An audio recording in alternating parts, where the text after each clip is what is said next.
Hello everyone, it's your boy Jimmy, and today we will be talking about the Fair Lady, the Crimson Witch of Flames, or Embers, La Signora, number 8 of the Fatui Harbingers. Signora's first introduction into the story was pretty memorable to me. First off, it was a very cool entrance. Pun intended. She was the first major villain we got to see and have an upfront confrontation with, unless you meant, like, Countess Abyss Mage. No, he seems like a Greg. Yeah, I think Greg suits him. We did see a little glimpse of the twin, but that was more like setting things up. Signora's first appearance also introduces us to some very important key concepts, like the concept of Gnosis and the Fatui and Teresa's goal to obtain them, which, should be an overarching plot point throughout the story. Similarly, I thought Signora would be a long-lasting, overarching enemy. I suppose about a year is pretty long-lasting, and you gotta let the other Harbingers shine. There's plenty more to introduce, but I suppose I just thought that Signora would last, a little bit more. Anyways, I'm getting a little sidetracked, so let's find out how strong is, or rather, was, Signora. First, let's get into a little backstory. A long time ago, there was a beautiful maiden who fell in love. Sadly, her love was lost in a cataclysmic event. After discovering his fate, she was motivated to cleanse the world of evil. Previously attending the illustrious Academy of the Land of Wisdom, she was extremely skilled in the art of controlling the element of pyro. Rumors rose of her abandoning her mortal body and becoming a vessel of pure liquid flames. She scorched the land she traversed with ardent flames, destroying any monsters and demons that came across her presence. Eventually, she gained the reputation of a witch, the Crimson Witch of Flames. Continuing on her endeavor, burning away any monsters she encountered, the witch eventually meets the very first Fatui. Impressed by her great power, he extends an invitation to join the Fatui, also gifting her a cryo delusion to simmer her passion flames, turning them to embers. She then joins the Fatui and becomes the 8th Harbinger. The Fatui Harbingers, you're probably tired of hearing me say this by now, being the strongest of the Fatui, the strongest military in all of Teyvat. They've defeated 2 Harbingers, the strongest of the Fatui, who are the strongest military in all of Teyvat. He is considered a threat to the Fatui, the strongest military in the world. He laid waste to numerous Fatui strongholds, so much so that the elite, high-ranking, strongest members of the Fatui, the Harbingers, had to step in. Diluc states that the reason the Fatui can run amok across all of Teyvat is because of the 11 Harbingers, meaning that the entire organization can do the things that they do across the entire world, all because of the strength and reputation of the 11.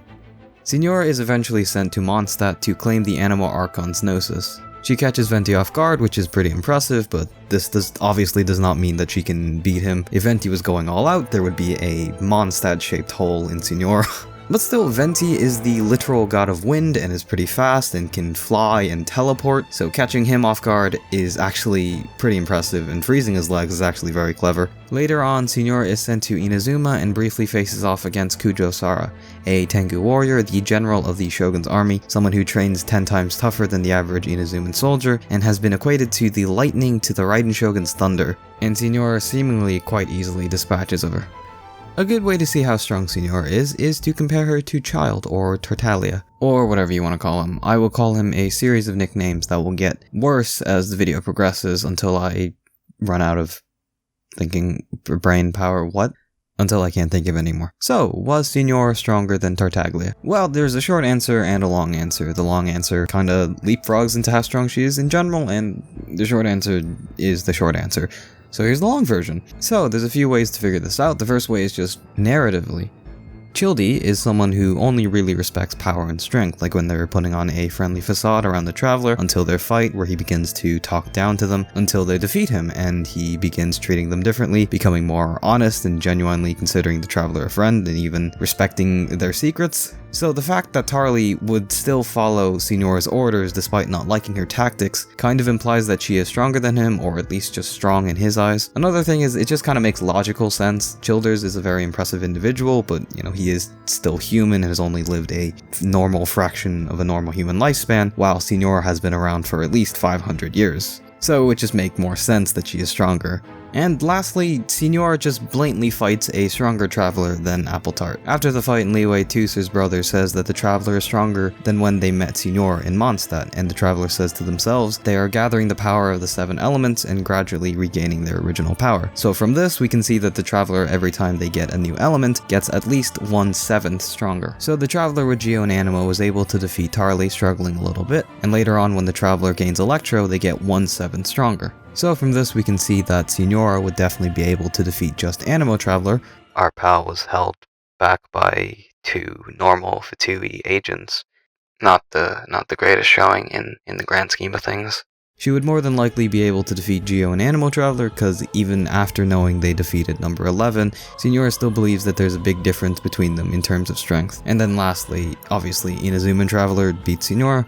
I do think it makes sense that Signora could beat Liyue Traveler, as they did struggle against Childe, and Paimon even states that this battle was too much for them. Along with that, Signora was still pretty confident that she was stronger. From this then we can just directly scale Signora to this Traveler. This Traveler is easily on the level of an Adepti. During Ganyu's story quest, she straight up says that they have a similar power level.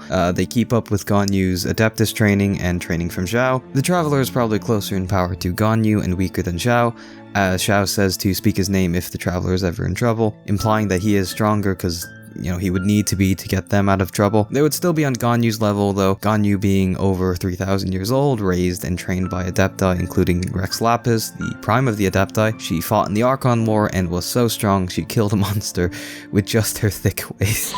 Anyways, back to the Traveler, they have done some pretty impressive feats, such as assisting Zhongli to defeat Ajdaha, defeating an Abyss Herald, going through Yanfei's quest without falling asleep, and withstanding the power of 6 Adepti energy being so powerful that mortal souls are not robust enough to withstand it. So Signora possibly being significantly stronger than this Traveler is quite impressive. We can actually then compare Signora to Inazuma Traveler as, well, due to their fight. You know, they had a proper fight, she had time to transform, it wasn't a one-sided brawl, so they should be at least comparable in terms of strength on a similar level. This Traveler was able to briefly contend with the Electro Archon, possibly one of the best sword fighters in the world, and capable of slicing an entire island in half. I'm not saying that this Traveler is that powerful, on their own without the vision boost, I'm just saying that they did fight someone of that caliber and survive, so pretty impressive. And for Signora to be comparable to this Traveler is actually extremely impressive. Last Signora, the Fair Lady, number 8 Fatui Harbinger, and the legendary Crimson Witch of Flames, capable of turning all that stand in her way to ash. So, how strong was Signora? Pretty strong. She is just a pretty character. I like her character design, I don't know, I just like her in general. I don't really know why, I think it's just maybe because, she's a character that's just pretty fun to hate. She kicked our boy Venti, she's kind of obnoxious, arrogant, talks down to us, so, you hate her, and then it just kind of reverts and, flips all the way back to liking her, and I'm a masochist. So yeah, and also, I know she had a bit of a tragic backstory, but all we really see her do in the story is just antagonizing, so it was kind of satisfying seeing the Shogun incinerate her. In a weird way, I think I will miss her.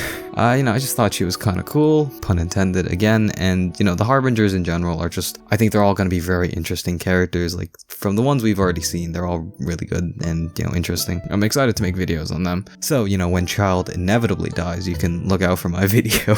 But anyways, yeah, that's about it. That was how strong was Signora, and hope you guys enjoyed. If you did, do all that stuff, like, comment, subscribe, it helps me out. But yeah, see you guys next time, stay safe, and eat some noodles. Man, she was so hot.